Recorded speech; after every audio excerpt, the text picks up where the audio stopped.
Kijay, welcome Good to day. today's Zoom Satsang at the Haidakhandi Universal Ashram. And I'm Ramloti, I live here. And maybe to my left is Pujari, who lives in Russia and is a longtime devotee of Babaji. And he's co-facilitator of the satsangs every week, which is a great blessing. And we're happy to have two lovely ladies here with us. On our screen, to my left once again is Nirmala from Seattle, Washington, and Dhyanne from Rochester, New York. And I'm going to ask Nirmala to begin with her journey. And then I'll ask Dhyanne, and then there'll be time for everybody to ask questions or interject experiences that come up, because satsang happens to do that a lot. So go ahead, Nirmala. Thank you, Ramloti. So in the 70s, I was a student of Ashtanga and Iyengar yoga, and I was introduced to meditation through yoga.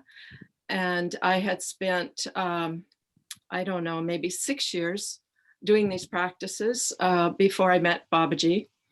And just as a way of introduction, I was living in a teacher's house who traveled a lot, and he was a amateur photographer, had collected lots of amazing pictures. And one day he was showing me these pictures, and there was a picture of this remarkable face with these huge dark eyes that were like pools that took me into infinity. I mean, it was amazing just to look at this picture. And I said to him, his name was Fred. I said, Fred, could I have that picture in my room? I want to meditate in front of it. And he said, well, that's a picture of Babaji. He's a very remarkable guru in India. And I think that picture has been in auditoriums, and it's affected people just by being in an auditorium. People have had transformative experiences in front of this picture, and it might be too powerful for you to have in your room to meditate with it every single day. And I said, no, I really, really want to. Would you please let me have it just to use? And he said, okay. So I meditated it in front of it for 30 days. And every single day, starting with the first day, after I would meditate for like an hour, I would open my eyes and I would get, it's time for you to come. And I just thought that was the most peculiar thing I could hear. And so, because I had no intention of going to India and I wasn't looking for a guru per se, but so I heard that. And then one of my other teachers, who was part of this whole network, Sandra Ray, whom some of you may know, who's a longtime devotee of Babaji, was on a trip, and she was coming back from Bali and from India. And she stayed in this house where I was living. And one morning we were washing dishes together, and she looked at me and she just turned to me and she said, it's time for you to go. And I said, go where? And she said, go to India. And I said, but I have no desire to go to India. And she said, it's time for you to go. And I said, but I don't even have the means to go to India. I don't have the money, I can't do this. And she said, sell everything you own and go. And so there were lots of things that happened before I actually got on the plane to go to India. I won't go into all of those things, but just to, as a preface, the whole experience was absolutely mind-blowing to me, and so deepening in terms of my spiritual life that I can't even begin to relate all of it to you. But I will say that it took a series of miracles to get me on that plane.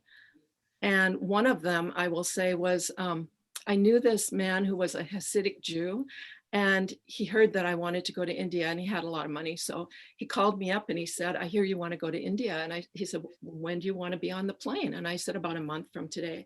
And he said, well, consider your plane ticket paid for. So it was a series of miracles. I mean, there's so many. And then when I landed in India, I was in the airport, and as those of you who know have been to India for the first time, it can be pretty overwhelming. Someone was supposed to meet me there, but nobody did. And so I was on my own. So there were, a dozen rickshaw drivers who wanted to take me, and taxi cab drivers. And I was overwhelmed just being in this many people. So I said, you, and he took me to my first stay, which was, kind of a traumatic in a way experience because I'd never been in India before. And I was all by myself and I was fine going by myself, but I was also overwhelmed on the way. And so there were lots of experiences just getting to Haidakhandi, but I'll tell you one. What's the village that you stay in before you actually go to Haidakhandi? What's it called? Haldwani. Haldwani. Yeah, thank you. Yeah. So I was in Haldwani staying at the guest house, and one night, I'll preface this with I had a smoothie in Delhi one day, and I didn't realize that, of course, they put water in it. And so I got to Haldwani and I had one night of dysentery, which, you're sick on both ends. And I didn't know what I was going to do. And this family that was hosting me, who are Babaji devotees, came in my room and they said, go Haldwani. Go Haldwani. You have to leave this room. And I said, oh, please let me stay. And what I didn't understand was they wanted me to come and stay in their quarters and eat with them and worship at their shrine. And so I did that. And that was my introduction to India. I had that kind of reception from every Indian person that I met. I mean, it was remarkable. I'd never had an experience like that in my life. And so when I got to the ashram, I climbed, I walked up 2 mountains. It was at the end of the monsoon season. So I walked up over 2 mountains to get to the ashram, and I had 2 guides, and one of them was old and one young. And halfway there, the old man left, and the old man said, I have to go now. And so the young one led me maybe another quarter of the way and then stopped and said, you know the way, you go. And there I was in the middle of the forest. I didn't know anything. I didn't know where I was going, but I generally think I'm pretty highly intuitive. So, which path was I going to take? So I found myself at the river across from the 9 temples, 9, right? 9 temples? Yeah. Yes. And I thought, oh, this is where I'm supposed to go. But the river was high. And this yogi came running down from the temples. I don't even know who it was, came running down from the temples and said, no, you can't cross, you'll drown. And so he said, and then before I knew it, Ram Dass was standing on my right side saying, you come with me. So he took me up the 108 steps to the upper ashram, and Babaji was reclining on a wall, and he had attendants on both sides of him. And there I was standing in front of Babaji for the very first time. And he said in a very loud voice, what's your name? And all of a sudden my feet were just planted on the floor in a way like it felt like I was in cement. I could not move my feet. And out of my voice came, because at that time my name was Martha Russo. And I said, Martha Russo. And he smiled and he looked at me and he held his hand up and he said, okay, you can go to your quarters now. They're right down, down there. Someone will take you. And so off I went with my belongings, and there I was in the ashram. And I think one of the most amazing things about Babaji for me at that time was that I had met my first spiritual teacher who knew absolutely everything I was thinking. And I didn't have to speak one single word of it. And so that first day I was there, he was what I would say was anointing new yogis and yoginis. And it was very, very hot.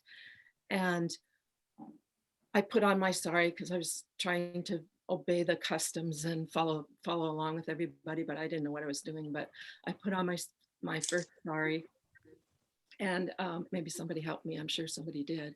And I went outside to where this was happening in the lower ashram grounds, Dhuni, the Dhuni.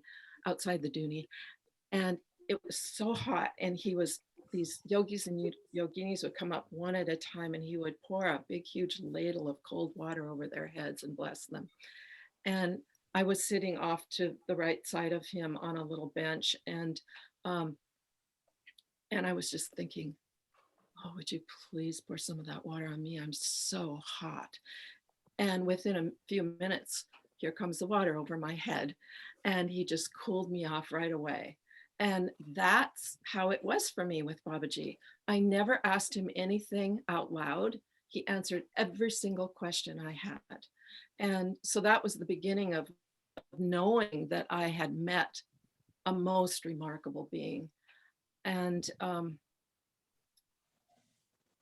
I was there for a month and a half. I arrived in late September and left, must have been the very end of October, 1st of November. So I was there for about 6 weeks. And that was my only time to be in Haidakhandi, but it lives in me every day of my life. And I feel so much gratitude. I'm a little bit of an anomaly as far as devotees go, because I've had 3 gurus in my life now, 3 Indian gurus, Babaji being the first and being my father. And I don't know why I've had 3 gurus, but I have. And all I can say is that they've been the most important people for me to arrive at where I am. And I just feel very blessed about that.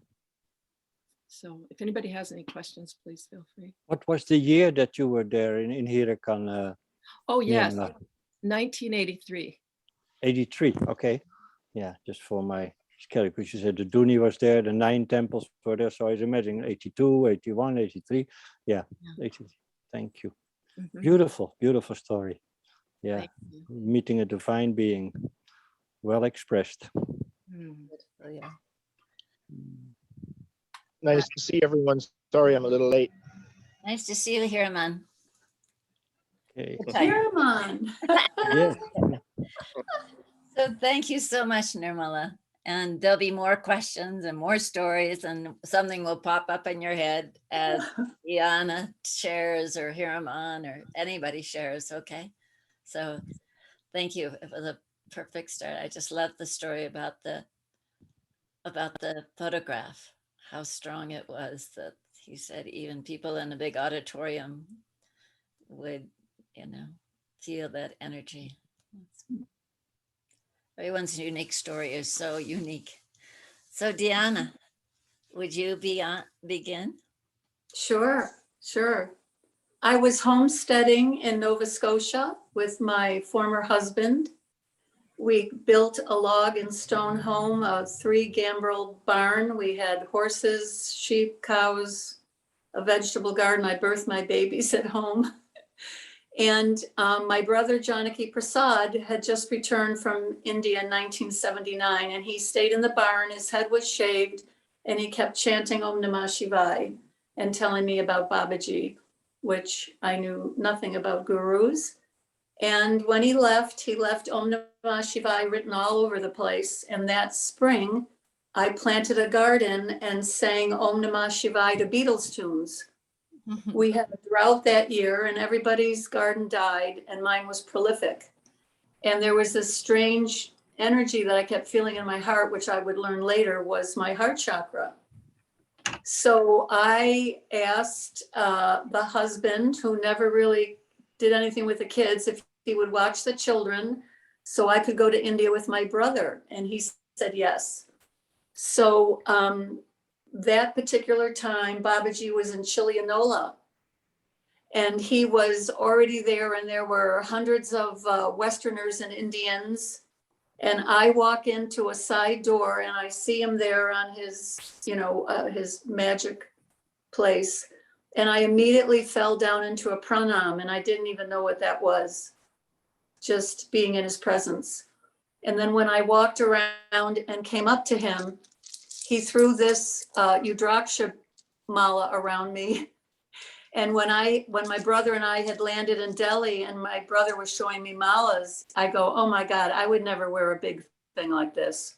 And of course, Babaji gave it to me, and I would learn later some of the female devotees were jealous because he hadn't given them something. And I would realize that all the karma was like Krishna with the gopis, right? That people, all these different things were coming up for everybody. And I'm pretty much an introvert, so I wasn't looking for his attention. I just wanted to be in his presence.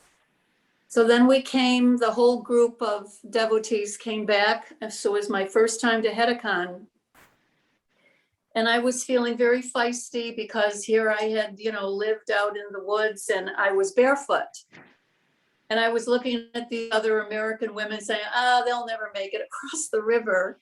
And Babaji had all the devotees cross the river to walk up the woods. But he told me to follow him on his horse down the riverbed. So I went barefoot. What is that, like a mile and a half? And he would keep turning around on his horse and offer his hand for me to reach, and I'd reach, and then he'd keep going. So yeah, he loved us all, and he worked on our egos constantly. So that was my first time coming. I cried for 48 hours. And the first time I came up to him in Haidakhandi, he just said, Beta. So, but when I was in Chilianola, I wanted to get a mundan before we came to Haidakhandi. He hadn't even told me to do it, but I asked my brother, Janaki Prasad, to take me into the village. And he said, okay, so we're walking along the village. And my brother didn't want just any hairdresser to give his sister a mundan. He wanted a religious person. So he's checking everybody out. And Janaki was very intuitive. And he said, well, you have some lifetime here from before. And I said, I don't feel anything. So we walked to the end of the village, and then up on the right of the hill was a church. And I said, oh my God, I helped build that church. It was a Christian English church. It was locked, so we couldn't go inside. But I sat in front of the church, and my brother had found a young Muslim hairdresser who came around with flowers. So here I am, this Christian girl getting a mundan in India from a Muslim. And just as he's finishing, down the hill around the corner comes Babaji waving out of a car. I mean, these are the precious moments that every one of us had. So yeah, then I came back in 2 years, or the next year, with my brother and my 3 and 4.5-year-old children.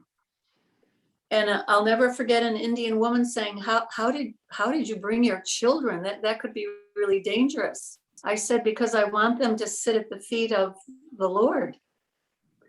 And my mother wanted to know what the heck was going on with 2 of her kids, that were so devoted to this being. So I took the children, and Dana wanted her own mundan. She's only 4.5, and she goes up to Babaji in front of hundreds of devotees in Haidakhandi, and she's got a little woolen hat on, and Babaji playfully pulls it off, and she's embarrassed. He works on the ego even when you're 4.5. Everybody's laughing because it's so adorable and cute, and she remembered it to this day, that it was embarrassing.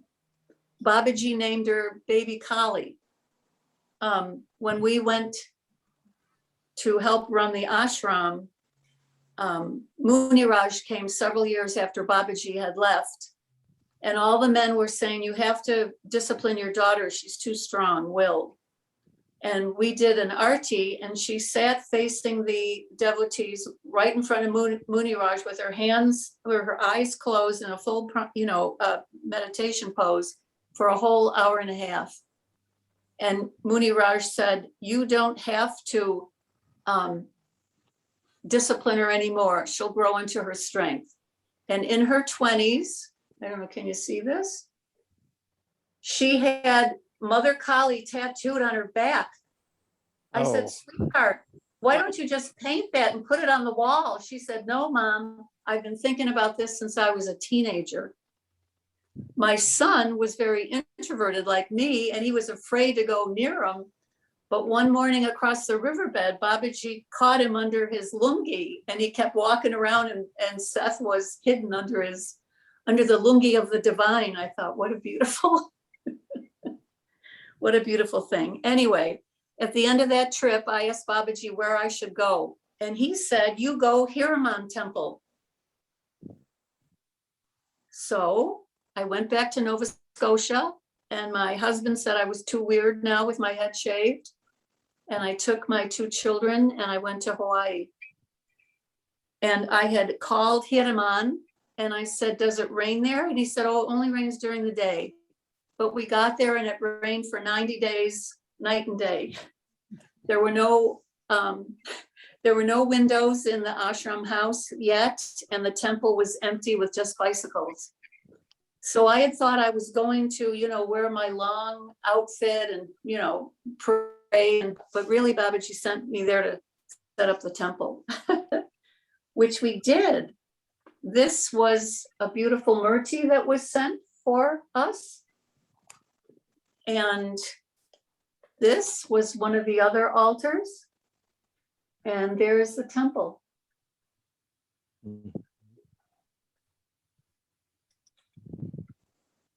So it was an incredibly wonderful experience. People came from all over the world. And then at one point, my daughter was ill, and to make a long story short, I wound up going to medical school. Peggy Beamer's husband, Alex, paid for my entire 4 years of medical school to learn acupuncture and Chinese herbology. There was no electricity. I would study till 2 o'clock in the morning. We were still doing RT. Hiraman came back with Haranya to run the meditation retreat center. And in 1991, Babaji said to go back home to Rochester, New York, Finger Lakes. And it was disheartening to leave the ashram, but I always listened to his command, which is in my heart. There's no separation between me and what Babaji tells me. And I would learn years later that this Om Namah Shivaya bracelet, Muni Raj, years ago when I was in India and I had it like this on my wrist, he turned it around, which is how, every time I put it on the other way, this is what happens. And I would realize what that teaching was that one day I would be helping people, but it wouldn't be in an ashram or specifically Hindu, that I would help people of all walks of life, which is what my work has been. So last year at age 74, Babaji said, you'll retire at the end of next year and go help the indigenous people. So that's where I am right now, gonna help them when I retire at the end of the year. Bole Baba Ki Jai. Thank you. Wow. And I know there's a few people who have raised their hands, so I don't follow very well these little hands raised. Who would like to ask a question of Dhyanne or Nirmala or anybody? Rakesh, did you have your hand raised? Go ahead. Yeah. Nirmala, you said you had 3 gurus, 2 after Babaji. Who were the other 2, if you may? I'm sorry, what was that last part? Other than Babaji, you had 2 more gurus. If you could tell me who they were. Yes. Shiva Bala Yogi, who's no longer in a body, from Bangalore.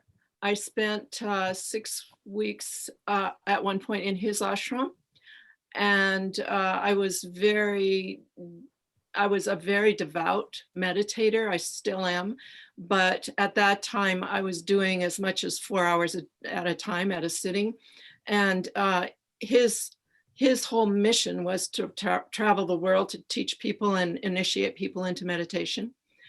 And I had profound experiences in that ashram, and I am so very grateful for that experience too.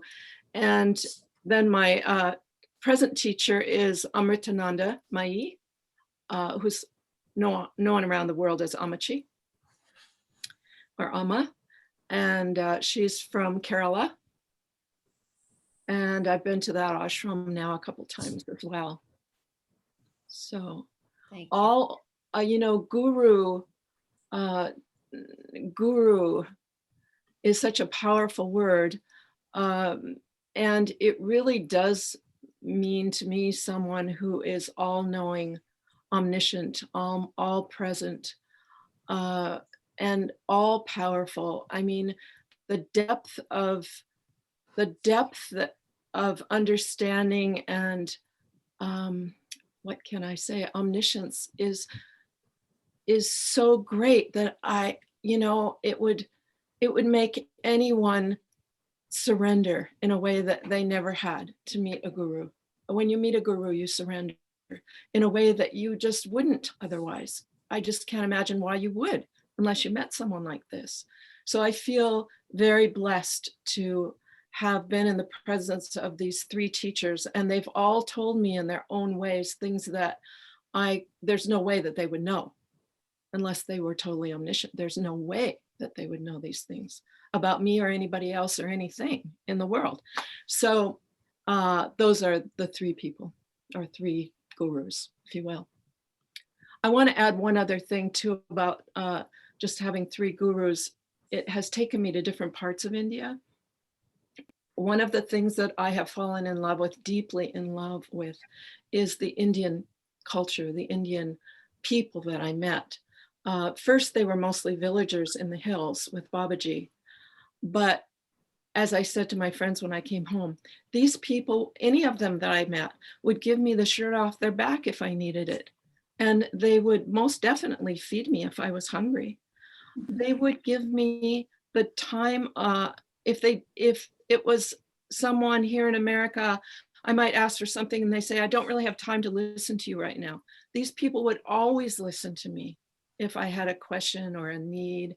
And I just fell in love with Indian people. And to this day, I have many, many Indian friends. So I feel blessed in that way, just to have been in the culture as many times as I've been in the culture. Very true. Indeed. And Dhyanne, you mentioned about helping indigenous people. Yes.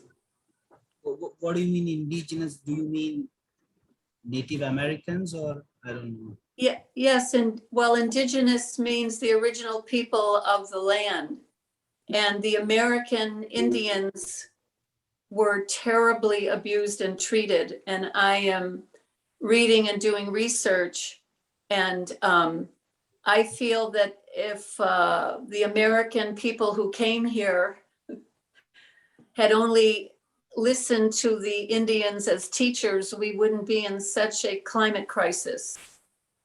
And we did not learn in school in America that the people from Europe who came were actually Protestants escaping Catholics. And then they came over and killed Indians and had Black people for slaves. So I'm just going to help these people because they have not been treated right. And that's Babaji's order for me for this part of my life. Thank you. Yes, thank you. Can I just show you one picture? When I went back to India the second time, when I was in Delhi, I bought this to give to Babaji. Can you everybody see it? Yeah.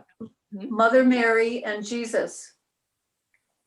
It was done by a Muslim painter. So here it is, a Christian, or Jewish woman birthing Christ. And I'm in India, and it's drawn by a Muslim.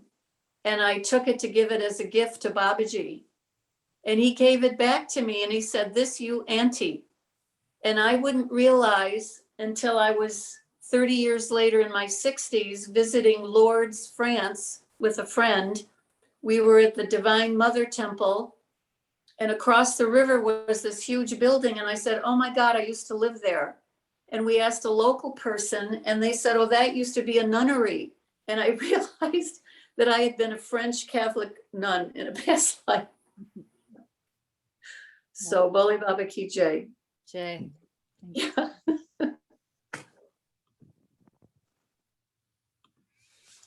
Does anybody else have a question or something they'd like to add or talk more about? Joanne. Dhyanne, I remember you from the Hawaii Ashram.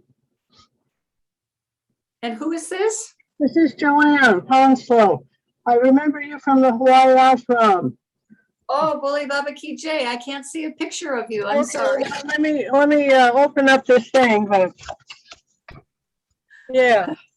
There she comes. Oh, Yeah, so we were together in the Hawaii ashram. I lived there for a while after meeting Peggy and Oh, Karen. yes, and- yes. Yeah, Boli Baba Ki Jai. I remember you. I was like, oh my God, this is, I thought is this the Dhyanne, and it's so good to see you after all these years. It's like Melody was saying, well, Janaki and Dhyanne then, from the Hawaii ashram. I said, oh my God, you were a redhead. You had red hair. Yes, I did have red hair. Yes. Yeah, I just remember you, and your kid. Yeah, it was so great to see you after all this time. Thank you so much for sharing. Look at Yeah. that. Oh, yeah. Everybody Oh, knows. Everybody knows who that dude is. Prem Baba. Prem Baba. I've got a mala strung by Prem Baba. Uh-huh. Beautiful. Yeah. Yeah. So it's good to see you. Right. Beautiful. God bless you, sweetheart. Yeah. Boli Baba Yeah. Ki Jai. Thank you. thank you. I see Hiraman. I'm just waiting impatiently to say how nice it is to see you.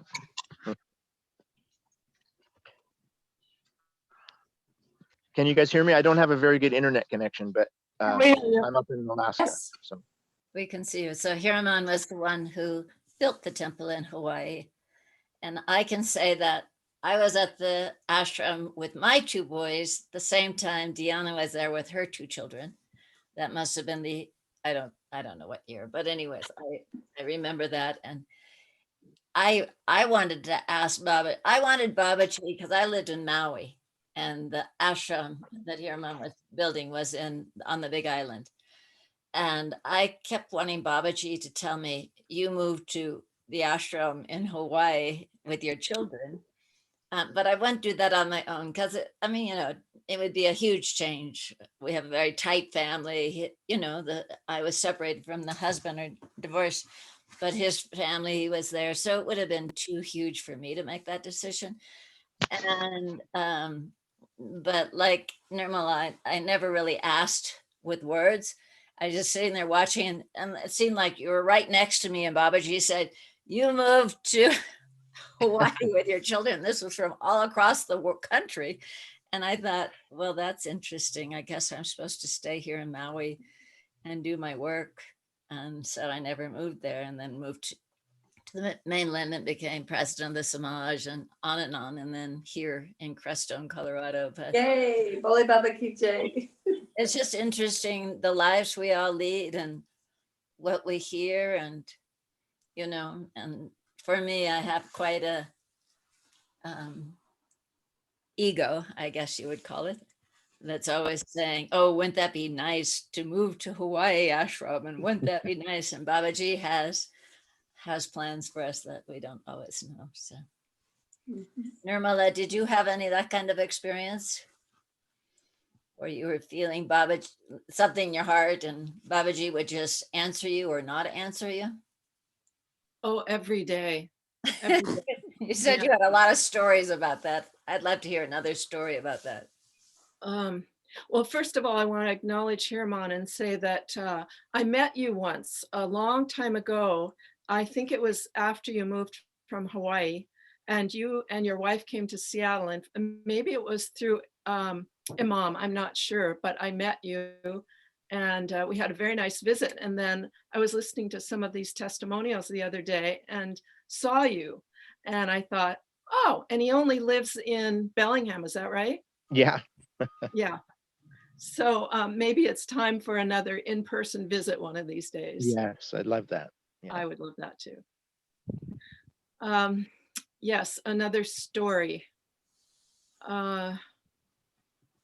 Well, I want to acknowledge Shastraji too, because he was such an important part of my 6 weeks in India with Babaji. And people in the ashram were always saying, or, you know, the women especially that I knew were saying, are you going to get a reading from Shastraji before you leave the ashram? It's really an incredible thing to get a reading from Shastraji. And I said, well, what kind of reading is it? And they said, well, it's sort of like an astrology reading in that he'll tell you things about your life that there's no way he would know unless you told him. And so that piqued my interest. So before I left, I signed up for a reading with Shastraji. And we were in one of the little huts, and what I call the priests would live in. And to me, I used to refer to Shastraji as Babaji's right-hand man, because he was always there and he would translate and he would initiate things for Babaji. And one day, oh, there's so many pieces here. Let's see, I'll go back to the reading. So we're in this hut and he hangs this medallion in front of my face. And he says, pick a number from 1 to 10. So I picked a number. And then he started reciting my entire life from birth to that present time. And there's no way anybody in the ashram knew those things. I had not talked to anybody. I didn't know anybody when I went there. And so for me, it was just about initiating friendships with people in the moment. And since we were all supposed to say Om Namah Shivaya all the time as a greeting to people and repeat it in our minds over and over and over and over and over, and it was the only thing that I could possibly know to sing, because I didn't know the language at all and there were no written texts or anything, so I couldn't even try to follow along for most of the bhajans, but I could sing Om Namah Shivaya. So I sang it, I don't know, hundreds or thousands of times. And so anyway, I picked the number and he recited all these things. And by the end, he said, you pay attention when you leave because Babaji is going to give you a great blessing. And, you know, we all love the mysterious in our own ways, I think. And this is very mysterious still to this day. I went to Babaji to ask if I could leave. And I had learned enough Hindi to say it in Hindi. And so I asked him if I could leave. And he said, yes. But then I actually don't know if this really happened, but I'm just going to relate it to you because maybe some of you will know if it happened, because I don't know. I was sitting there in a meditative pose among the women, like we all sat together, you know, women on one side, men on the other. And it seemed as though my body moved itself right up to Babaji in front of him. I don't remember standing up and walking there. All I remember is that my body went from where I was several feet to be right in front of Babaji. And he leaned over and he said something to me. And I then was transported back to where I had been sitting. The whole thing was completely remarkable, which is fitting in terms of being with Babaji about anything. But to this day, the only person that knows what he said is Babaji and Shastraji, well, the only people, and me. And it's not for me to say or share, but if it happens, I'll be happy to tell all of you that it did. It's the one piece about my relationship with Babaji that I still don't know. And maybe I never will, and maybe I will, I don't know. And to me, that just is an expression of how mysterious and full of revelation Babaji was and is. Bole Baba Ki Jai. Jai, Jai. Vijay. Wow.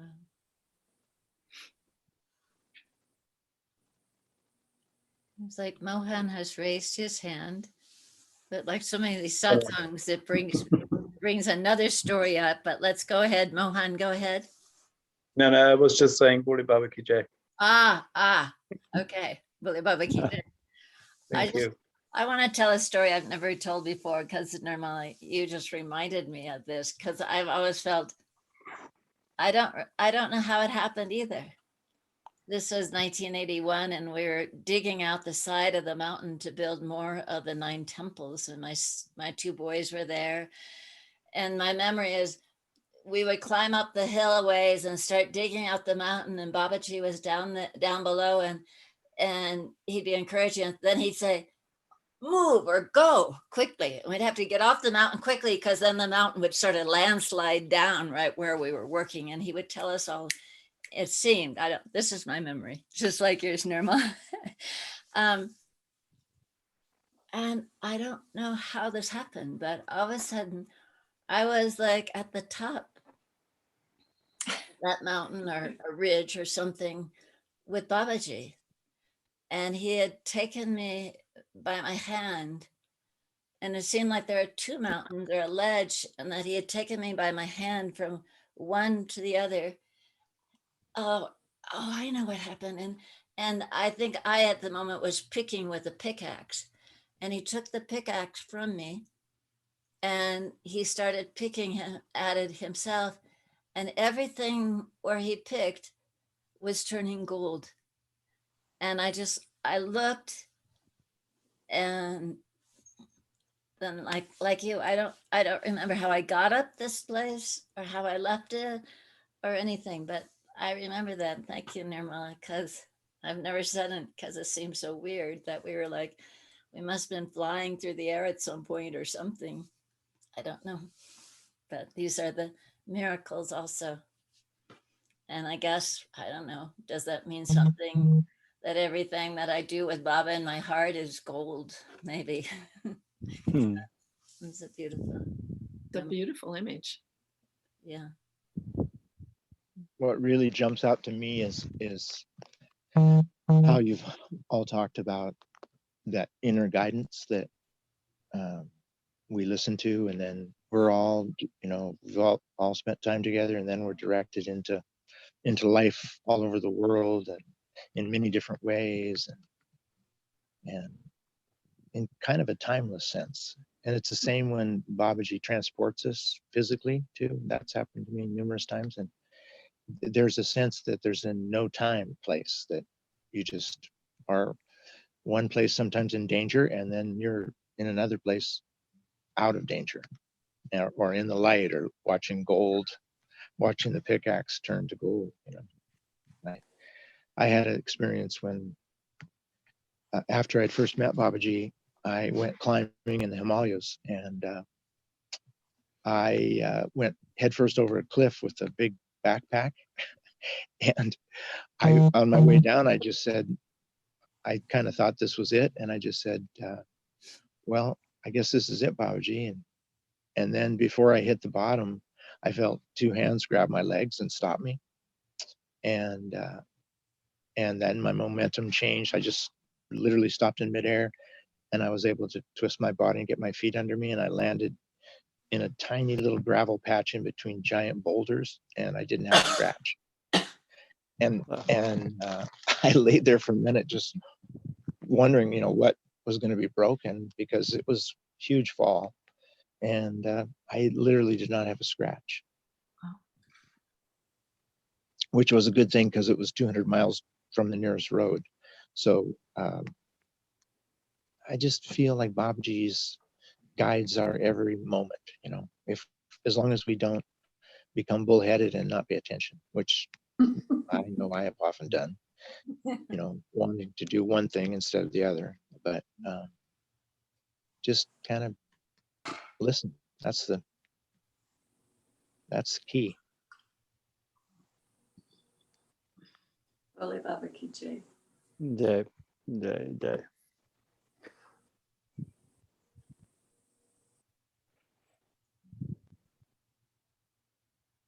Yeah, I have a question on Dhyana and Ramloti were saying like the kids were together with Babaji at the same time. How are the relations between those 4 kids? Any remembrances? Who was that question for? for Or both you- of you. And I'm not sure I understand what it is. But the So children? yeah, your two kids and Ramloti's kids were there at the same time during with Babaji in the ashram. So do you recollect any of those? How are the interaction between those four kids? Because there were not that many Western kids at the time, right? Well, Ramloti was just visiting. They weren't, we weren't all living together. No, he's talking about in Haidakhandi when we were there. Yeah. Oh, in Haidakhandi, were we there at the same time? I don't think so. I thought we were there at the same time, and I could be wrong. It could be one of my imagination. What year was it, Ramloti? They were there in 82. Maybe your children didn't come till 83. They were there. No, They were I there brought my children in 81 81. in the fall. Okay. Yeah. So yeah, maybe my children were there 81 and 82. Yeah. But Mohan, to answer your question, I don't remember specifically her children. They were quite a bit younger than my children. My children were 8 and 10 and 81, and hers were 3 and 4.5. But I can tell you what I remember about children in the ashram. And I was always deeply touched to see there was a Dutch family there that had children similar ages. And there was an Indian family who was staying there that had children similar ages. And then there was Sundar Singh, who had his oldest daughter, Anu, was about similar ages. So I'm talking between 8 and 10. Like I said, her children at the time were still what Baba would call babies and weren't just off on their own, running down the river probably too much. But these children, I remember seeing them play together, and none of them spoke the same language. I think Anu spoke mostly German, and the Dutch spoke the Dutch, and the Indians spoke the Hindi, and my kids only knew English. And yet they just played so beautifully together, and they could understand one another. It was just, for me, this was one of the many, many touching things about having my children at the ashram. So if that helps you, Mohan. Yeah, thank you. Well, I can add that it was for everybody magical how Babaji was able to be a father, a mother for everybody. Like it was a family ashram, and also yogis would be there, and Shastiji would be there. But the diversity of what was going on and the levels on which everything was played, it's no, there's not enough time to speak all about it. But the beauty was that Babaji was like a family, the head of the family, how we felt. So he had a relation with each and every one, and the children. I remember also a story from Kakuli's children, and they were like 8 or 10, and one of the boys, he was looking some envious at one of the other boys or girls because something they could do or things. And then Babaji very strongly did something to him. And then later Kakuli asked, but what is it? Why are you so upset? What happened? Because but Babaji did that, but why would that happen? And then he realized, yeah, because I was very jealous of this other person. So Babaji was working on the egos of an 8-year-old and of an 80-year-old at the same time. And we had an incredible bonding between each other also, although we didn't really relate much to each other. Like I hardly remember Nirmala, but if we would have been together, we would have felt a strong brotherhood around Babaji. That was like the miracle of so much love was flowing through this ashram that you felt everybody you can trust, everybody you can feel good with, everybody you can support. That's, I don't know, there are other gurus or teachers who have this like of a low profile setting. It's not an organized setting for only these things or this clothing or this ritual. It was such a comfortable family feeling that everybody could feel home. That was like the magic of being in Haidakhandi, and it still is that way. Now that's truly the beauty, that anybody can go there and feel home. That's a very beautiful setting or example that Babaji made, how an ashram can feel in these times. And yeah, let's see if Hawaii half is no more, but I'm sure Crestone has a similar how you say, vibration to it, that it's welcoming everybody, young, old. Yeah, highly it is. spiritual or a beginner, it doesn't matter. Everybody's is part of the soup. Yeah. That makes me remember when I was there with my children. You remember we would all sit around at noon and we would be given the leaves and the chapatis and the food, and you would eat with your hands. And it was super, super hot food to me anyway. And all the people, the Indians and the European adults, were amazed that my son sat there in a full lotus and gobbled that food. I mean, he had obviously lived a life in India before. I mean, just the love that emanated from everybody going like, oh my God, look at this American kid eating this food. It's just, yeah, the love was everywhere, definitely. Dhyanne, you were mentioning that you went through your previous births during the rebirthing things. So there are a couple of things. One, how many previous births you went through, and the other one is, did your kids went through any of those their own previous births and reconnected with India at any chance? Any chance? You know, each generation, I think, honors the divine in a different way. I think my son was an old sadhu because he went for a while and lived in the mountains of Colorado in the snow. And he's very much a loner, someone who has a great sense of humor, never talks negatively about anybody. But for me, I've always, the husbands of my female patients call me Dr. Woo Woo because I've always played in the woods. I've seen spirit lights and I've seen past lives. So I think it's just something inherent in who I am that I like to help other people understand if they're going through something that's overly emotional in this life, to help them see something possibly from a past life. If they believe that they've lived before. I don't push anybody on that.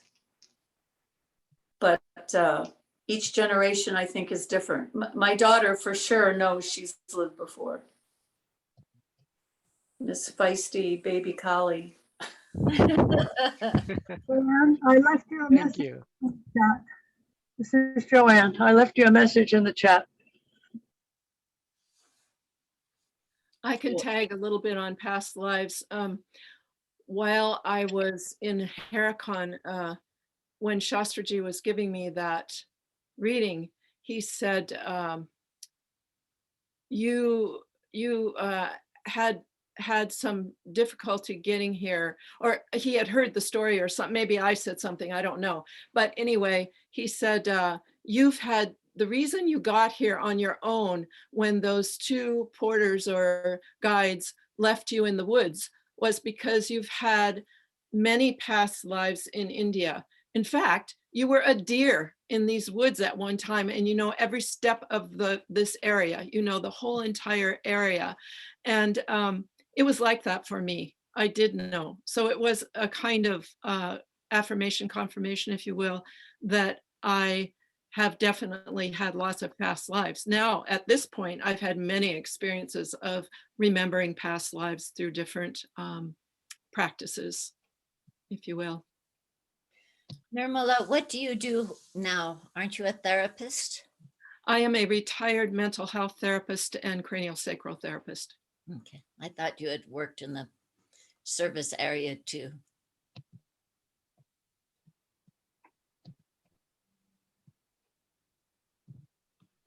Theodosia, Yes. Sita has a question, yeah. Yes, I would like to ask Dhyanne, you mentioned that you are going to retire, and I wonder, what are you retiring from?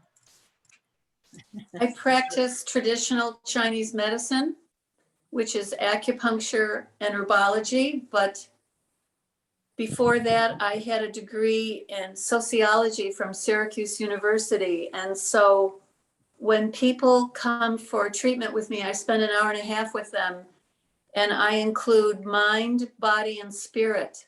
I'm just a a good listener who doesn't judge people. So people come in and, you know, talk about what's going on in their life, not just the physical. So when I retire, none of the other acupuncturists do herbology. So I will transfer my office phone to my landline here in Honeoye Falls, and I'll still help people with herbs. I mean, this is just as I've been dictated from my beloved guru. Plus, I'm 7 miles away from my daughter and their family, and I'm sure she'll call and say, Mom, can you pick up the kids from high school? So, yeah, I like to be busy. Being with Babaji helped me slow down, for sure, in my mind, in my Aries mind. And Pujari, I remember you now. I got an image of you. You were this feisty young dude in Haidakhandi. He's still a feisty young dude, just with a little gray hair.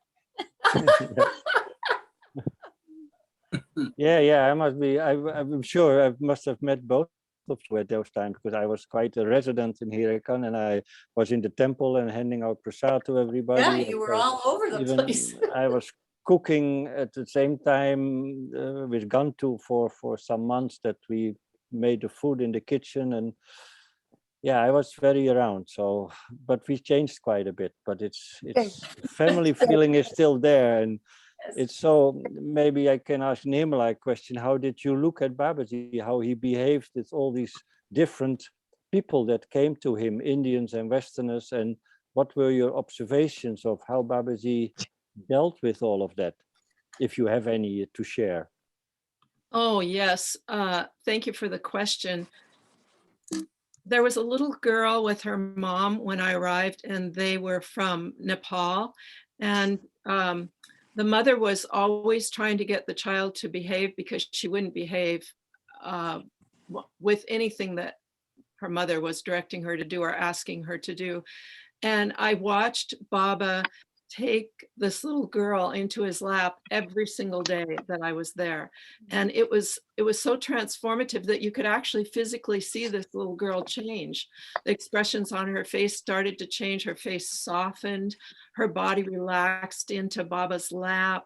I mean, what a remarkable thing, right? To get it to sit on his lap every day like that as a child.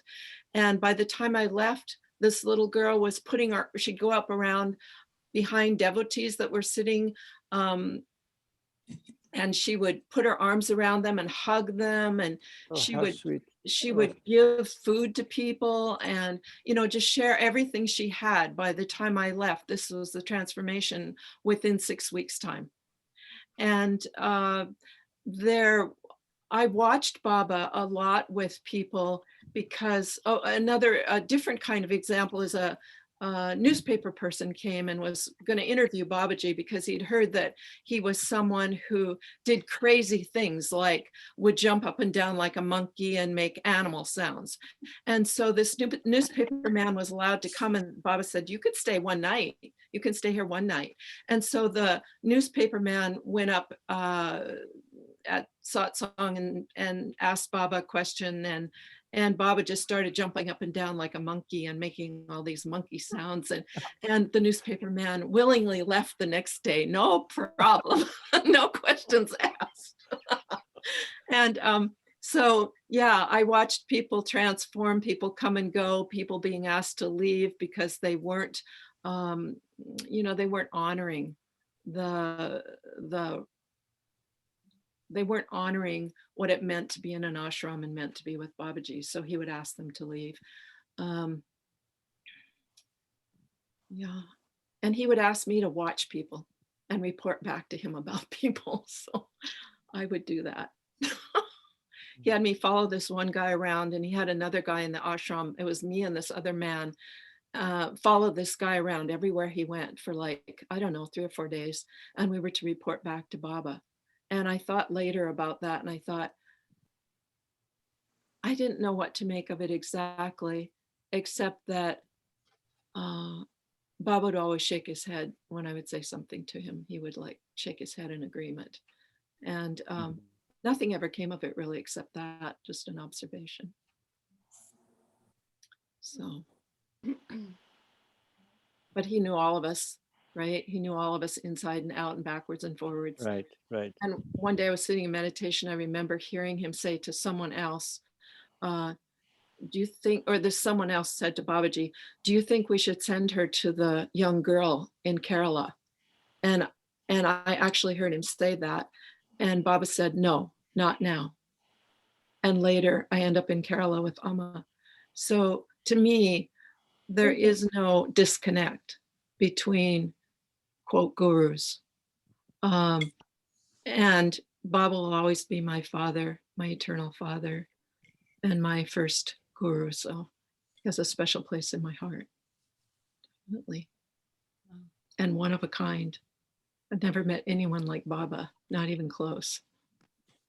No, it's like he knew the future of us. No, he knew our past. He looked so through us. We have. No, I sometimes wonder what would he see. No, when I think it was who said this from. I believe it's from Loknath. I would like to see myself how Babaji sees me. That is such a deep question. We don't really know what. We know that Babaji saw much more about ourselves than we could see ourselves about ourselves. So that's obvious that he sees other dimensions, our lifetimes, past, but also future. He told me many things that are happening in the future. So that's probably for all of us, that he's been giving indications where our life would go. And probably it is so much destined. And Babaji could see, oh, that tree will go like this, and then there, and then it will blossom, and then this and that will happen. He could see our lifetime going. And for some people, he already told them the next lifetime. So he was pretty much beyond time, as Nirmal, as Hirman was stating, that this timeless dimension that we can tap into sometimes. Babaji was fully there. He was in this dimension where he, beyond time, knew our evolution, you could say. And it's so magical to share this together. And that we have the same observation. Also, when we were around him, we saw this magic happening through his simple, loving way of dealing with everything. Yeah. I'm wondering, Pujari, were you there in 1983 in September, October? Yeah. I think since Were you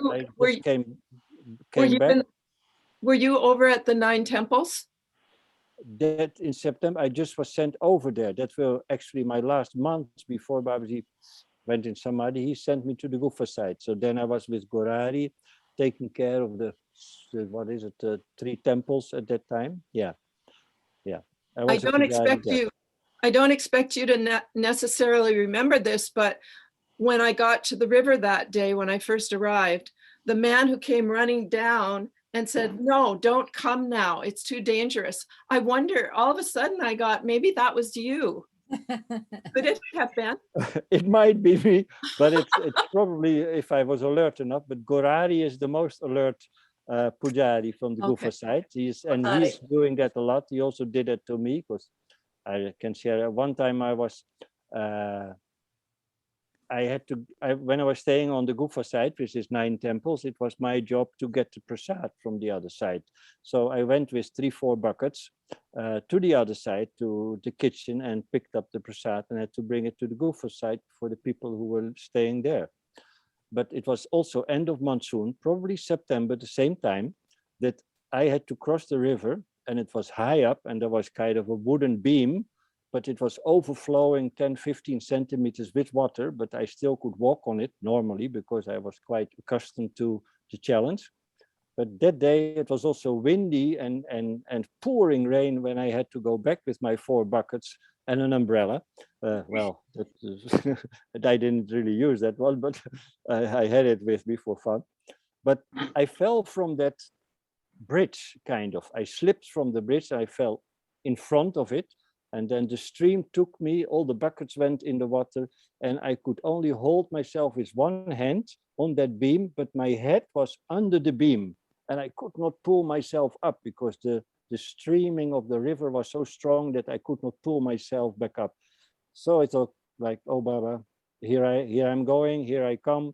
It looks like now I'm in free fall, and I had to let go, and I just, a few hundred meters, I went down through the Ganga.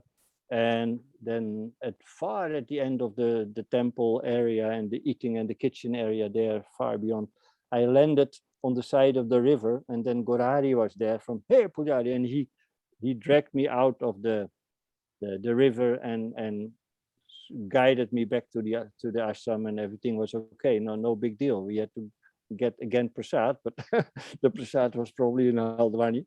But that was quite an intensive feeling of, well, that might be the end, but still there's Baba's protection. I was just bouncing on the boulders and rolling through the river like a balloon, just bumping down towards Haldwani. But I ended up on the side of the river. But that was a very intensive experience, of course. But the river was that challenging. So I might have told you, don't do that. It's not a good idea to cross the river. I don't know. I have this instinctive notion that it was you. It might be, but it's definitely September, monsoon, end of monsoon, that happened to me. Uh-huh. Yeah, amazing. Yeah. Well, whoever it was, I'm grateful to you or him or whoever it was. Yeah, we are all angels for each other in Yeah. Haidakhandi. Yeah. Exactly.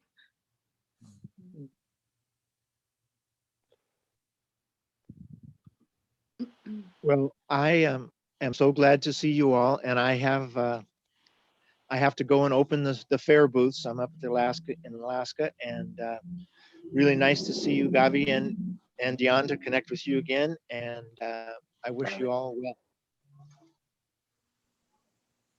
Same to you, Hitaman. Thank you, Hirman. Love you. Lovely to see you. Yeah, hopefully you'll be on with us next week. Yeah, and I think I might have a little more time next week. It's a I'm different still time. behind. This will be a good time to talk about next week. We're going to do it at a different time. So for those of you who live in the United States, it'd be early bird rising, 7 o'clock here in Colorado and 6 o'clock for you Pacific timers. I think that's Joanne mostly, but I see right now. But that would give people in Thailand and India a better chance to be with us. And next week, our topic is going to be open for many people to share.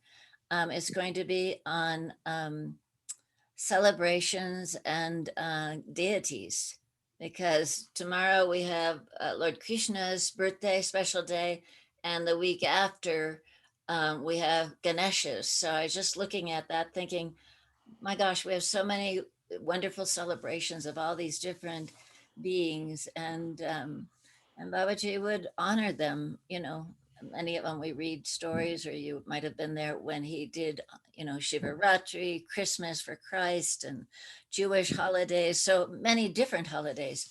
So we're going to have that, but it will be 3 hours earlier for everybody. So there's Mindia, so she can get up at 6 in the morning. No. Hi, So Mindy. Dhyanne, Morning. I Dhyanne, thought I left you today a was- message in the chat. Oh, excuse me. I thought today was a different time, Ramloti. I thought that you had said today was 10 o'clock. So It I was got, I 10 managed to o'clock get our on at 10 o'clock. So it is different in different places. But I posted on Facebook and on our website. So sorry, it changes around. Oh, it changed. It does Okay. change around, yeah. Okay. And Joanne, I will get your information to Dion. Yeah, thank you, Dhyanne. I left you a message in the chat, Dhyanne. Oh, okay. I'll look for it. Thank you. Thank My you. email address is, Okay, Billy Baba KJ. Yeah, I can connect you to. Thank you. Thank you. So does anybody have more questions or stories they want to share? glad to see you all. Thank you. Thank you, Jo. Bobby. Good to see you, India. Krishna Janmashtami is actually day after. Are you celebrating it tomorrow? That's what's on our calendar. So we'll probably celebrate it tomorrow. I'll check it with some other people, but that's what's on our calendar because we go by Colorado time, not by India time. So we do the best we can. With Baba, we celebrate every day. There's no problem. Every day is Baba Day. That's true. At the ashram, particularly with artis and fire ceremonies and pujas, and it's really a beautiful thing. Karma yogi, karma yogi, karma yogi. Exactly. But this thing about the monsoon season, this was quite a time. I was there because my children were in school, so of course I would go during the summertime when they were out of school, which obviously coincide with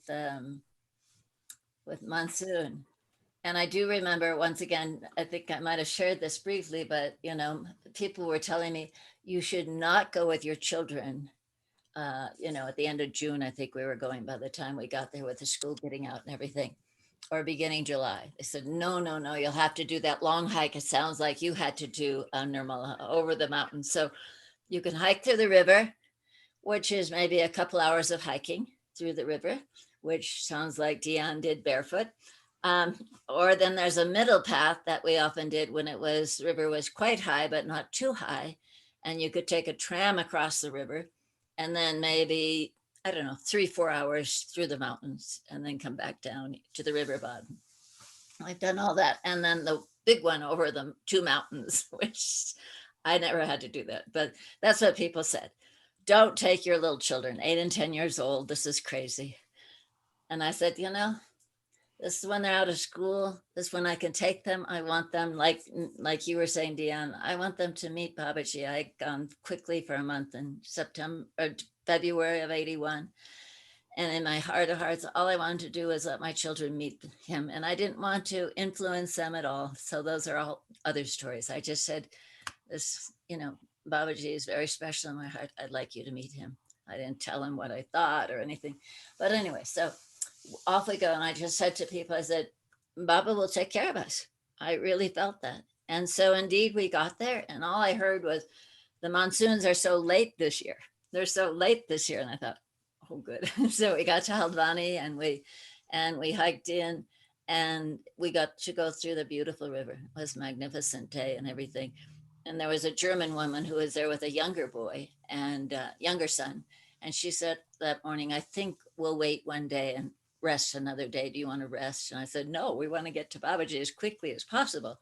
So we hiked in, and once we got there and had lunch and got to her room, it started raining and raining and raining, like it does in India and like Hawaii, it sounds like too. It just kept raining and raining. And I just, once again, felt like Babaji was there taking care of us. And this poor woman showed up a few days later after hiking over the huge mountain. I think she had a 5-year-old son, and she was so sad she didn't come when we came, but it was just another instance of Babaji taking care of us and trusting.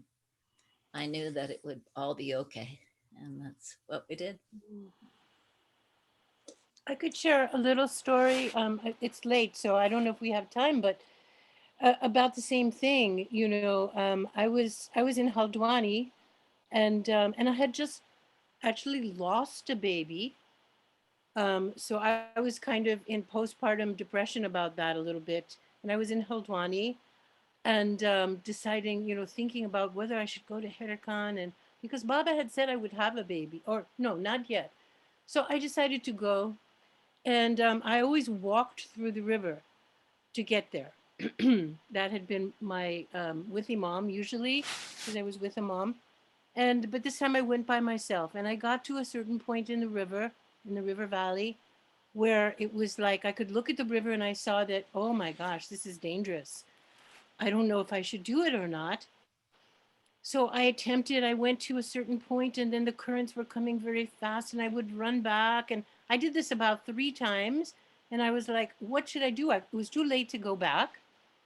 And all of a sudden, these 2 little angel girls came down from the hillside. And one took one hand and the other took the other, 2 little Indian children, and walked me across the river, and then just disappeared back from where they came. It was just a miracle and so precious. And I thought, of course, Baba's looking down, from his perch up on the ashram. he's looking after me. And it was just a beautiful thing. So that can happen for sure. Many times he has done things like that, you know, in other circumstances too. I feel the presence of Babaji helping. It was a beautiful time. Thank you, India. So actually, we do have quite a bit of time. So people are welcome to share their stories. Do you have some more, Nirmala? You said you had so many stories. And I'm anxious to hear yours and Dhyanne's, everybody. I love them. There are moments when I feel totally speechless just listening to other people's stories, because it reminds me of being there and how speechless I was at many times. One story I have, I mean, just watching the miracles around me every day, every minute. But one story I have is Baba one day asked another woman in the ashram, there were only 15 Westerners there at the time I was there. And he asked this woman to bring all of the yarn that was stored in various places around. And so she brought all of the yarn. And Baba said, okay, I want everyone here to make something, to knit or crochet something for the villagers for winter, like hats and gloves and scarves and so on. And I didn't know how to knit, but this woman showed me how to knit. And actually I ended up crocheting a little bag, you know, the kind with rainbow colors in it that were so popular back then. And I made this little, I thought of it as like a little money pouch. And after all these things were made, the villagers were coming in and Babaji was distributing all these things to people. And I could see that my bag wasn't being given to anyone. And I thought, oh, what happened to my bag? And and then later, all of a sudden, Shastraji pulls the little bag out of his shirt pocket or coat pocket, and he had coins in the bag. So he was using it as a little money bag. It was so sweet. And, you know, why does that matter? I don't know, but it felt really good. So, yeah. I think Babaji was instrumental in showing all of us that if we just work together and stay together, we can accomplish infinite good for others. And we do matter. We all matter. And he really made that clear to me, and I think all of us. So yeah, that's a beautiful story. Thank Beautiful. you. And I feel the same, you know. I feel that Babaji really, one of the things that made me trust him as a teacher was this sense that he could come to anybody's level and uplift and care.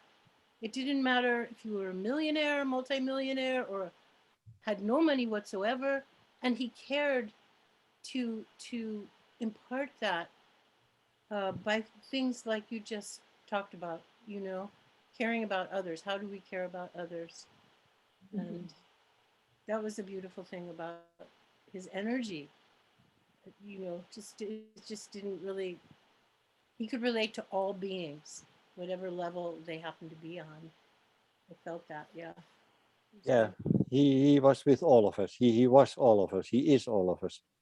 But at the same time, I would like to ask Nirmala and also for Dhyanne, we speak so beautiful about this loving environment that we have been touching, and that's we see life is so beautiful if we are able to live it in that human way. But at the same time, I see life is so challenging in this last year, and the let's say the difficulties are so on the screens and on the internet that it's challenging. That Baba spoke, of course, much about Kranti and revolution, and we need a big change. How do you look upon this? Is there in your perception light at the tunnel, or we just have light day by day? How do you see the world in transformation? Do you have any insights about this? Is my question to both of you. Do you have insights about the state of the world in the light of how Babaji has been teaching us the new world and at the same time, we have to go through a transformation.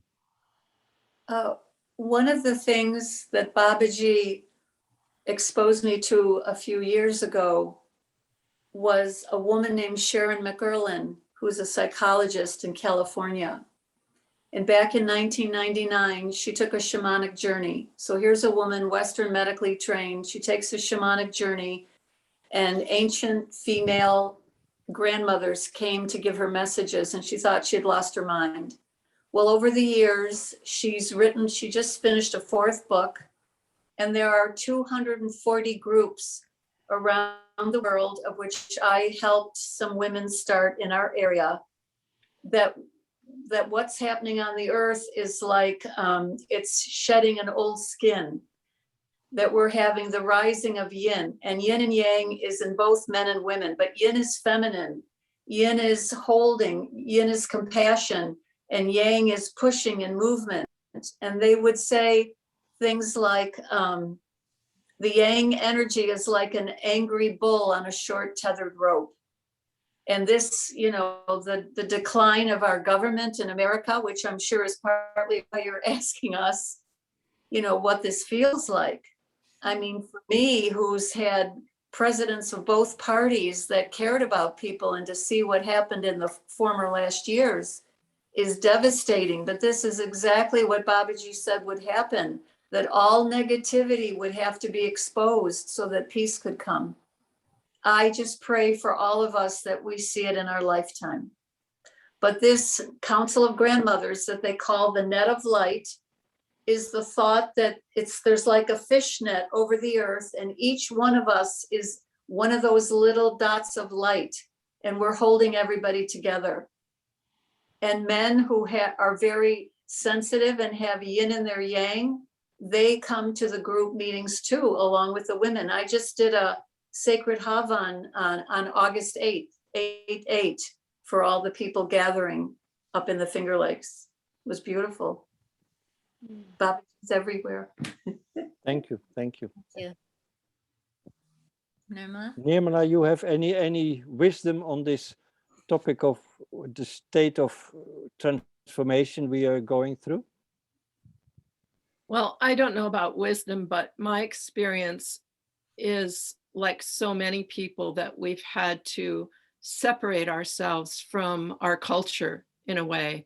I mean, we can't do the things that we normally would do. We haven't been able to go out and mingle with people like we might, or we can't have people in our homes like we would have before the pandemic.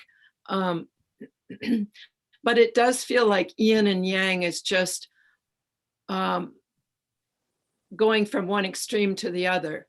From people who feel like they're invincible and don't have to get vaccinated, to people who shun, or people who are trying to get more people vaccinated. And so there's this huge imbalance no matter where you look in the world. And Babaji did. He said all of this would happen. And he said, what I remember him saying was that there would be geological disasters, and then there would be viruses, and the viruses would eventually take out X number of people. I don't know that X number was named, but that so many people would die from these viruses that the people who were left would be the people with the consciousness to bring America or bring the world forward. I don't know that I actually see that happening, but I believe that it could happen. And I guess because of what Baba said, it will happen. In response to that, I just want to share that an American Indian chief hundreds of years ago was known to say, if the white man continues to desecrate Mother Earth for his profit, one day she will throw off humans like a dog flicks off fleas. And I think this is what COVID is. That how do we think bees and birds and animals and fish are dying or becoming extinct, and humans are not going to be a part of it? It's our Mother Earth. That's the priority right now, the Divine Mother. And that's all that Babaji ever worshipped, or any Hindu or Buddhist yogis and masters, was the Divine Mother. And I think on a more personal basis, that what I've tried to cultivate, my husband and I, is just trying to share with people who we feel safe to share with in our neighborhood, for instance. We have a family that lives next door to us that is a man, a mother, father, and a daughter who's going to be 9. She's like a surrogate grandmother to me, and we just share everything. And so to try to be an example of that, to do that with as many people as I can, that's how I cultivate Baba's love. Beautiful. Yeah. Yes, it's great to hear everybody's experience in this regard, because we have all, we have all come through together, and we have to reflect on, what we've just come through, and what's continuing in the world. And you can see that it's like one crisis after another. So now in California, we've had this crisis of COVID. And then we have a vaccine. So for a moment we have a lull. Then we have the crisis back in Afghanistan to deal with. And especially as a female, as a woman, you wonder, what's going to happen with the women. And in some ways, Babaji keeps giving so that we have direction in what to do and how we can do whatever it is that we can do to give towards this vision of wholeness. So for example, for me, I just taught a 4th grade, opened up the school year for them all. And that was like very hard. It was the first time I've ever done that. I've been in and out of schools, because I have those credentials, and oftentimes I teach music, and because that's what I personally do in my own life with, music, but I had to open up a school. So I had a whole room of 4th grade little kids for over, 8 days. And there were books on the shelf, and I just gravitated to the books, of course. And I picked up a book about Malala, the Pakistani little girl who was, shot in the head by the Taliban, and overcame it all because she kept realizing, and she found that truth, that wisdom that carried her forward, of all children deserve, to be free, is how I see it, and they deserve to go to school, and they deserve to be educated. So that's, so, and then Babaji keeps sending. So for example, last night I was watching this film called Fantastic Fungi. I wonder if other people have seen that film. And it's all about the mycelium and the mushrooms that grow in the forest, and how underneath our feet, we're walking on this incredible network of intercommunication that's like our brains, but it's right under our feet. It's in the earth. It's the Earth Mother, communicating all the time, and keeping alive all the beings, like the baby redwood trees, for example. He talked about that, and it was just a beautiful thing. I really highly recommend it. Fantastic Fungi, and I remember it came out in the movie theater here right before COVID.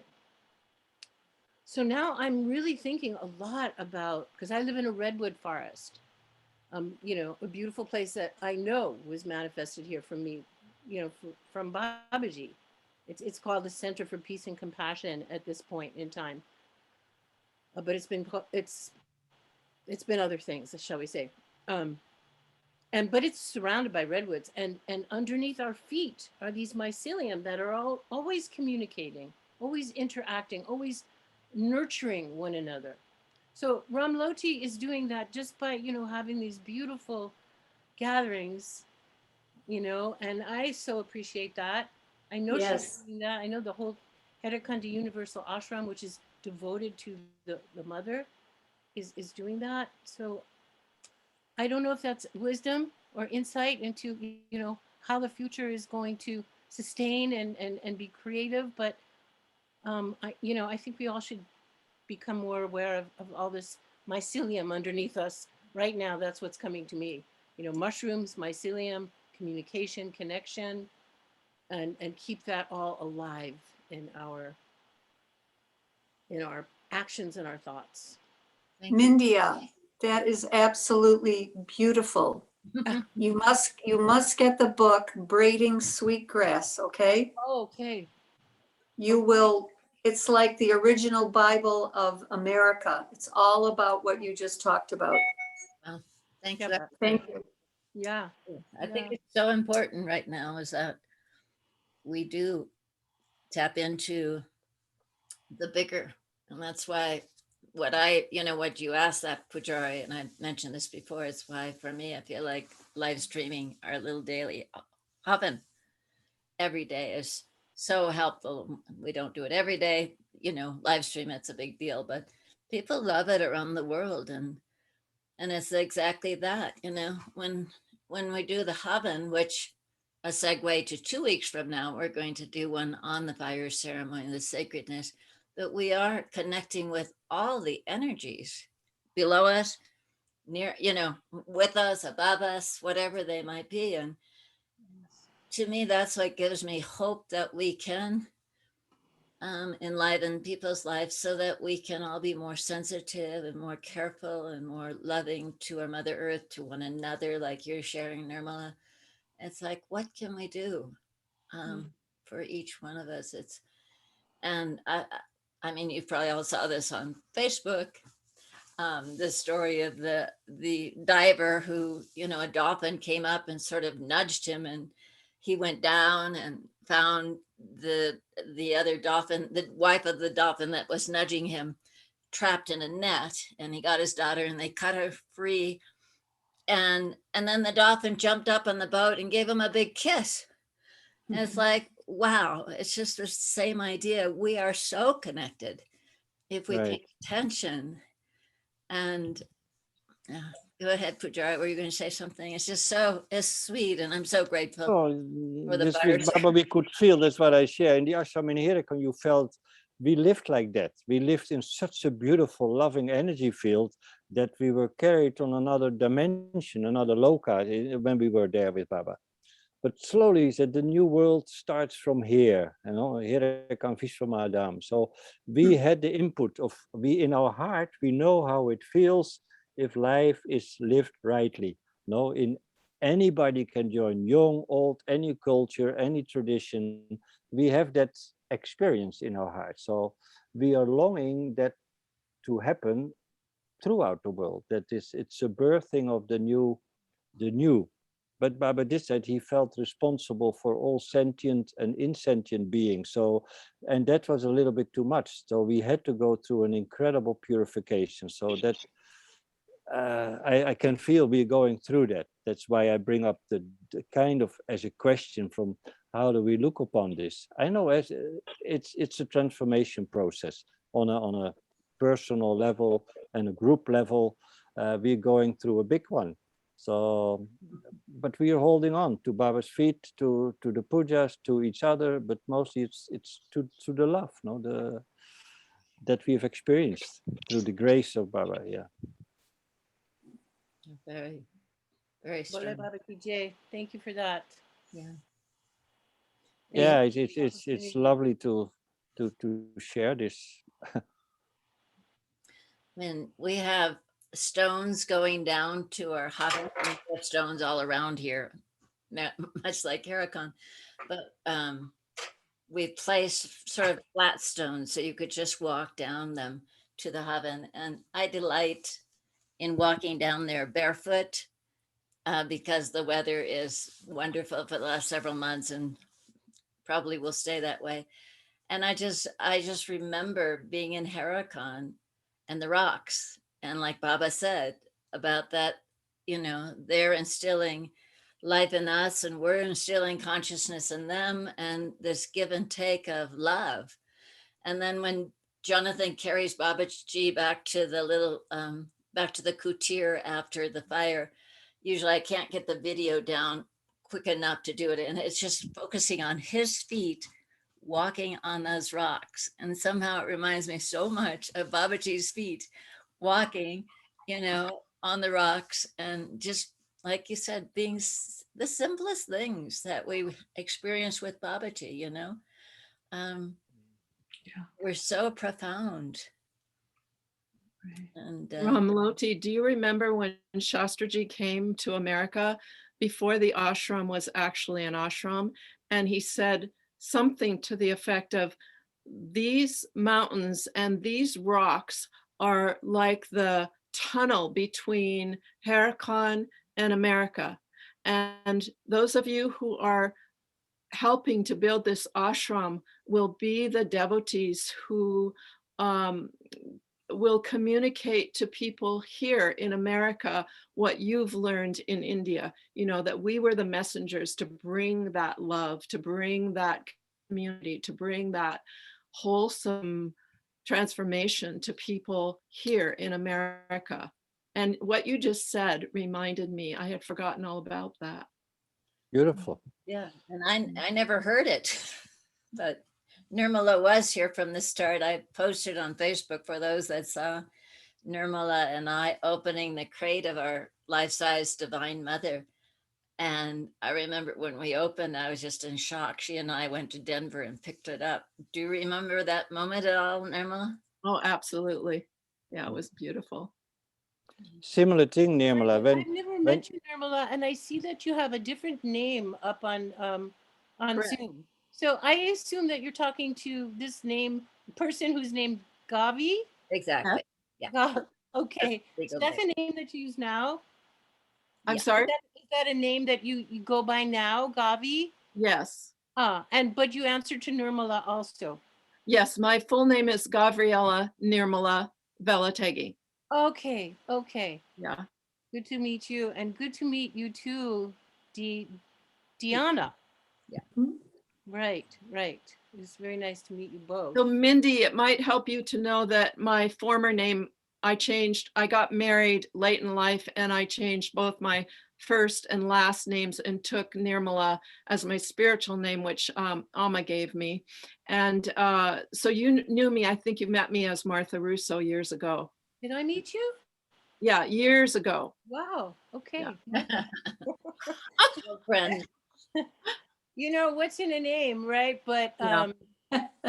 we can see a lot in words and in names, so we find a lot of truth and a lot of value in them. When I was in Haidakhandi with Baba at one point, he married Imam and I together, and he gave us the names Hua. He gave me the name Hua, which I always spelled Hua, and he gave the name to Imam Adam, and he told me that Hua meant Eve. So we were Adam and Eve, right? And this is, so what's in a name? I don't go by that name, but I have used those initials. For example, I use that initial on my master's, my book, which is, I'm a musician and I play North Indian classical music. So I use those initials, and of course I notice Haidakhandi Universal Ashram. And I've always thought, and I was there in the beginning too, before the ashram was there. I think that Ramloti has just done an incredible job, because when I was at the ashram the last time, for example, I saw how so many people were coming for these havans because they could count on it. They knew that, that would be happening every day, and there would be big ceremonies, and that they could count on that. It's something about, the ancientness of that, the Havan ceremony, and the earth, including the whole earth in that, giving back to the earth. And Ramloti, you know, is like, and probably everybody, but I am so grateful for it because it's the nearest place to me that I know of to go to for Havan. Every, you know, it's a beautiful expression, is it not? It is, I think so. But Yes. anyway, now I know who you are, Martha Nirmala Gabriela, by name. And Dhyanne, you spell it differently than Ramloti was spelling it. She was spelling it like Diana, like the, I think. Diana, Dhyana, was Right. the name from Babaji, Right. but I was born Deanne, which is very similar. Okay. Okay. And Pujari, do you have a different name as well? That you have, but or do you get called in the big wide world, if you ever enter it, Pujari? No, I have my Dutch name is Gerard Brouwer. So, but Babaji, he called me Pujari. So I go mostly with the name Pujari in through the world, but my formal family name is Gerard Brouwer. And you probably have heard my story. I'm not attached to the name so much anymore because Baba took it all away and he showed me ultimately we have no name and not even form. So I love that teaching what he gave me. But I want to come back to Nirmala's beauty, what you shared as messenger of Babaji's love and teachings, how the ashram is a strong channel for that. And we're all servants of that, like Ramloti and myself included. And I just was touched by the story you told about Shastriji, what he mentioned of this bridge. When Shastriji came to Holland with Muniraji to initiate the ashram there, and I was walking with him, he said, Pujari, this is a very beautiful ashram. This is made with so much love and with such clean attitude and money that it will last for thousands of years. This is really Babaji's love manifesting, and it will be a blessing for the whole country. So it's a similar message that you were sharing, that he said these things. He could know in his connection with Babi, he knows that how valuable these places are going to be in the future, how they are the channels and the messengers of this, how human beings can live happily and lovingly together. So we are part of this experiment on this planet, and it's a very, and I know it's also very challenging to be together with these human beings and to sit in an ashram and go to the nitty-gritty, and it is very challenging. But at the same time, I acknowledge, I'm happy what you shared about how Sati said this is like the love is so important. We are the messengers of that, and through the ashrams, keeps on flowing, and we are like bees coming to these places to get some nectar. So beautiful. Yeah. Thank you for your translation. That's beautiful too. Was. And could I say something here, Kathleen? Hi, Kathleen. Sure. Hi, I've been here, but I've been listening. But anyway, I just want to say something too, because, a thing that I just got my hip replaced a month ago. So, you know, I had a big chunk of bone taken out and a new joint put in, and it's a time to really like reflect on my whole life and what's important to me, because as we're talking about, this is a very challenging time, you know, to read the newspaper with your Kleenex by your side, because there's so much going on everywhere. And, you know, my question came around to me again of like, what is my personal response to be here and to deal with all this pain? And, you know, this takes me back to the ashram and being with Babaji and watching what was going on and having a dream of going back to my childhood and playing and, you know, waking up and realizing that as I looked at Babaji, even though the message that was spoken of was do your work, do the karma, you know, and I'm looking at him, and what am I seeing? I'm seeing him playing constantly. Everything is play. Everything is play. It was work, but what I'm seeing is he's doing his work, and it's joy, it's play, it's fun, it's what, it's all the things that we all talk about. And then when I even get to thinking about Toby and I being married there, I think, oh, he just wanted to marry us because we're just such a funny couple, so unlikely and laughable. And we always made people laugh because there's something about whatever was going on between us. It's just funny, we're not trying to be funny, we're just funny. And so, it's just reminds me again that that's one of my core, things in the world that I can do, is just bring a little spot of joy, of laughter, of lightness to whatever it is, even though everything seems so heavy. And so I just want to include that. It's just the fact that when I looked at Babaji, what I saw was play. Because that's who I was, so Yeah. Just want to throw that out. Thanks. I just love, I don't know. I had another time when I talked on here and I cried the whole damn time. but today I'm just laughing and loving you in that way. So much appreciate. Thank you, Kathleen. Everything. Thank you. I have a quick example to tag onto your story.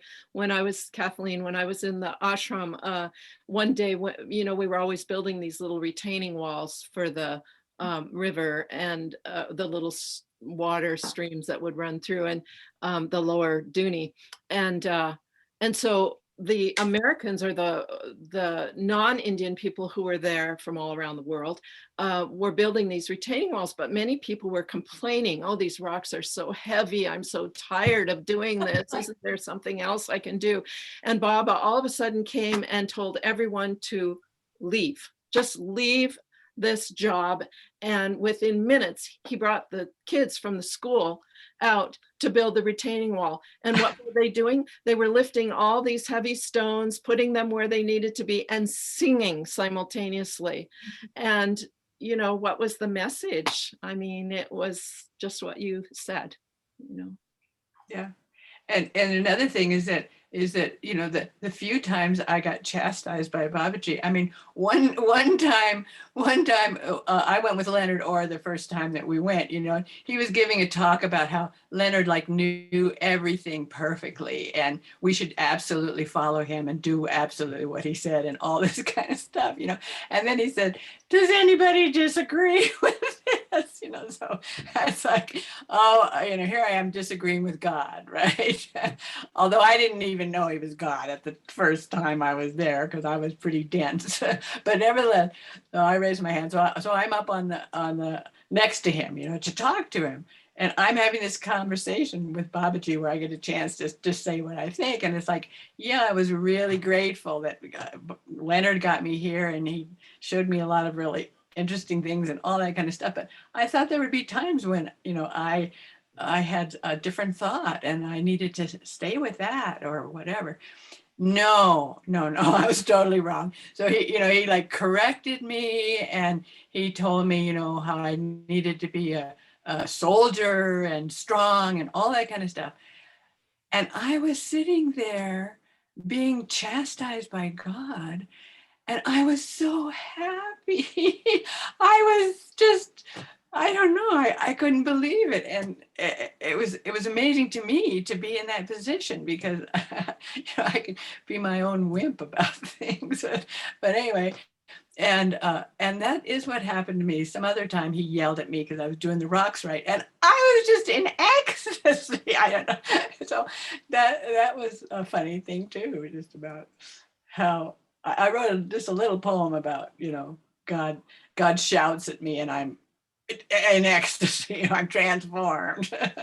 So anyway, it's another little Babaji story. Well, I can see that I get all weirded out or scared when I start focusing on, somebody told me there's going to be a big downfall of the economy and there's going to be this and that. And, I don't watch a lot of news, but I hear enough. And if I start focusing on that, I get afraid. And I get afraid of how will the ashram keep going? Who's going to pay the bills, because I am the fundraiser and the bookkeeper and other things. And so I do get scared. And then, and I get cranky, then it's not play. Then it's serious stuff. And we got to do this and we got to do this way.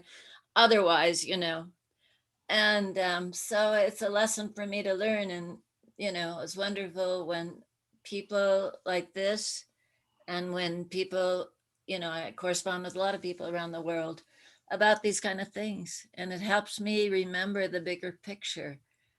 Yeah. Because when I get sucked into the moment of what the news says is reality, I do get scared. And it's just a matter of me not trusting in Babaji. And you all know, particularly many of you have seen this place from the first rocks. And when we had nothing, people came and we had a bonfire and cooked a pot of food and served it to everybody, and more mosquitoes than food was there.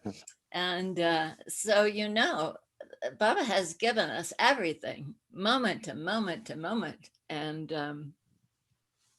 it's just my lack. I forget. I just wrote to somebody. I said, your words are like nectar to me, to this soul, this mind that, forgets. Yeah. That Babaji takes care of us, and that we're a beautiful this whole thing is a manifestation of his, her, whatever we call those divine beings, love. So thank you for all being here with me, because it's really important. And it seems to be really important for all of us to have the different things that remember, whether it's our next door neighbor sharing food with us, like you were saying, Nirmala, and your little ashram, or it's, India sharing the school with the fourth graders, or each person sharing in their own way. Diana helping now the indigenous people, and helping people, just helping. Here we are, one step at a time, wherever we are called to be.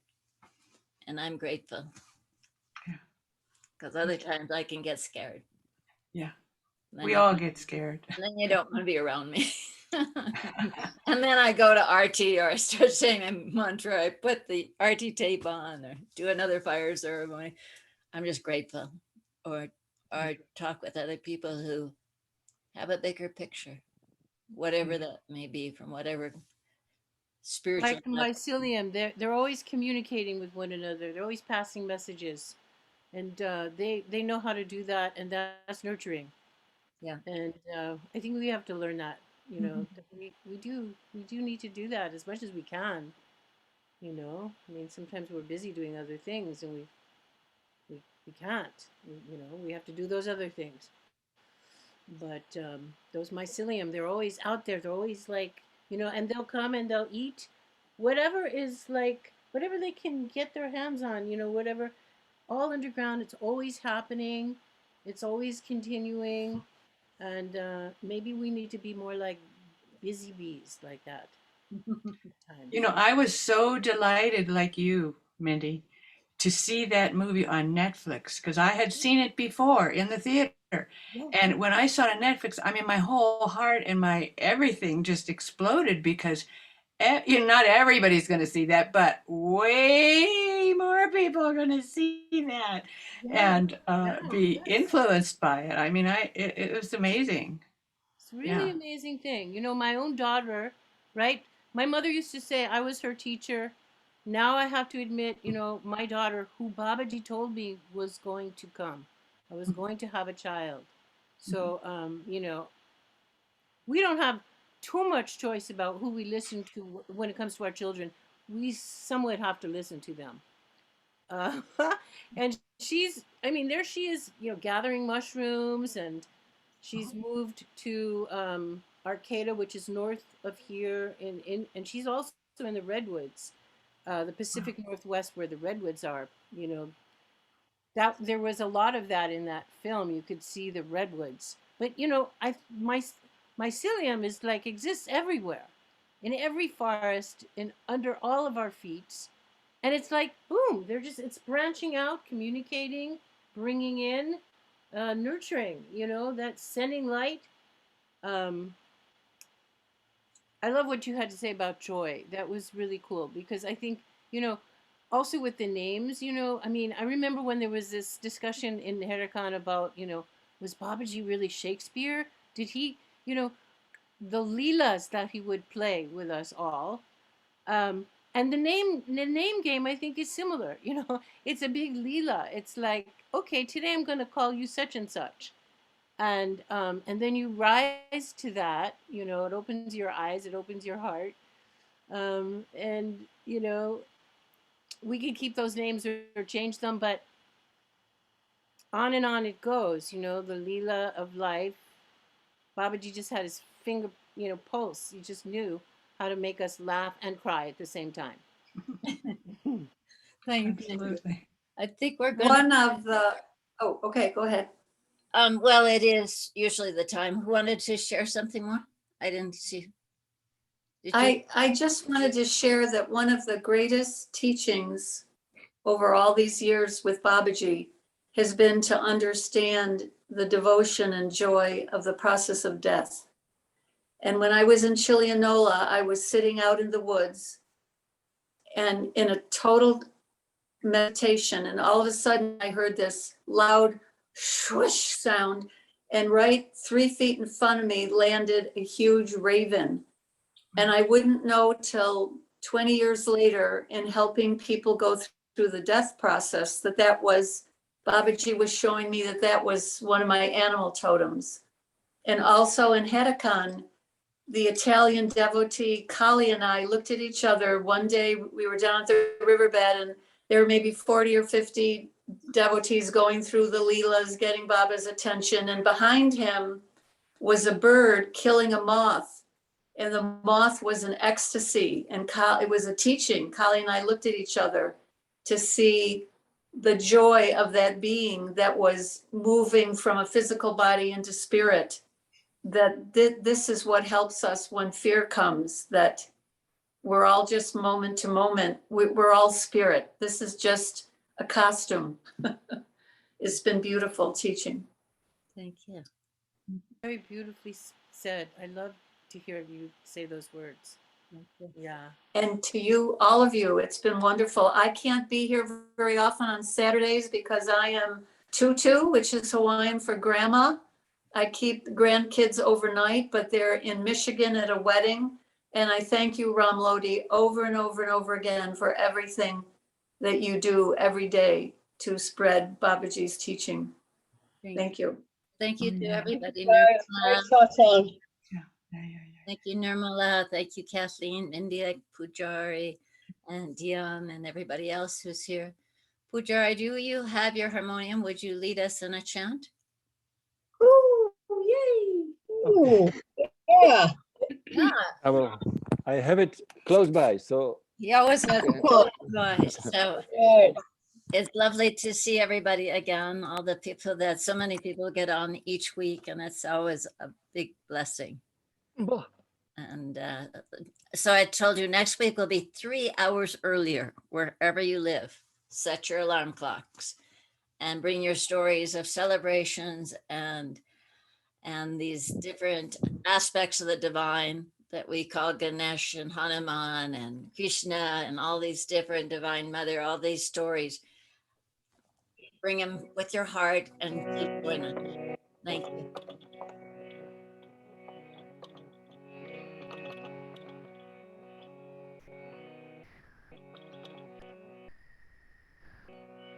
Om Namah Shivaya, Om Namah Shivaya, Om Namah Shivaya, Om Namah Shivaya, Om Namah Shivaya, Namah Shivaya, Om Namah Shivaya, Namah Shivaya, Namah Shivaya, Om Namah Shivaya, Namah Shivaya, Baba, Namah Shivaya,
Baba Ki Jai. Hey.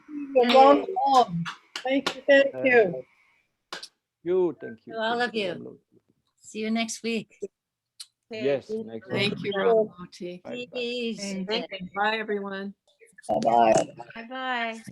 Bye-bye. Bye bye. Bole Baba Ki Jai.